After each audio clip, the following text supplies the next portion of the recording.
పేదలండి మీ అందరికీ నా వందనాలు తెలుస్తున్నాను. సజీవ సువార్త అనే ఛానల్ ద్వారా దేవుని వాక్యాన్ని మీరు ఆశీర్వాదపడుతుందిగా ఆహ్వానిస్తున్నాను. ఈరోజు దేవుని వాక్యం ధ్యానం చేస్తున్నాను. అబ్రాహాము తన జీవితంలో చేసిన తప్పులు, అబ్రాహాము తన జీవితం చేసిన తప్పు చాలా అబ్రాహాము విశ్వాస తండ్రి, అబ్రాహాము విశ్వాస తండ్రి అంటాను అని మా అందరికీ మనకిస్తున్నాం. కానీ తన వ్యక్తిగత జీవితంలో ఏదో పాపాలు చేశాడు, ఏదో తప్పులు చేశాడు. ఏమిటో తప్పులుగా ప్రతి గమనించండి. అబ్రాహాము గుణగణాలను ఒకసారి జ్ఞాపకం చేసుకున్నాము.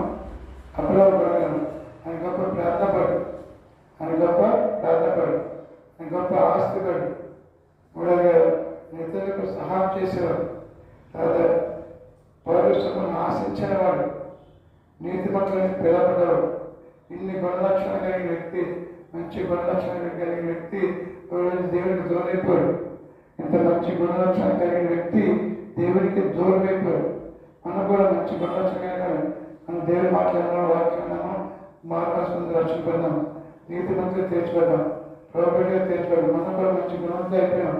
ఒకప్పుడు పాపం శాపం రోగాలు దేవుని వాక్యం ద్వారా ప్రభు దగ్గర వచ్చారు. మంచి గుణగణం కలిగిన ప్రార్థన చేస్తాం, బయట చేస్తాము, దేవుని దర్శనం అన్ని చేస్తాం.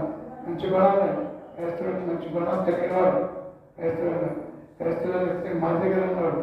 కానీ అటువంటి వ్యక్తులు ఈ దినాలు చాలా మంది పాపాన్ని దర్శనాలు అయిపోతున్నారు. దేవుడు నమ్ముకుంటారు, బలం నమ్ముకుంటారు, మన తిరిగి పోతున్నారు.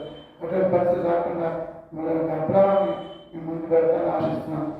అటువంటి పరిస్థితి మనం ఏదో చేయకుండా అబ్రాహాన్ని ముందు పెడుతున్నాం. మంచి గుణలక్షణ కలిగిన వాడు మొట్టమొదటి చేసి తప్పేంటంటే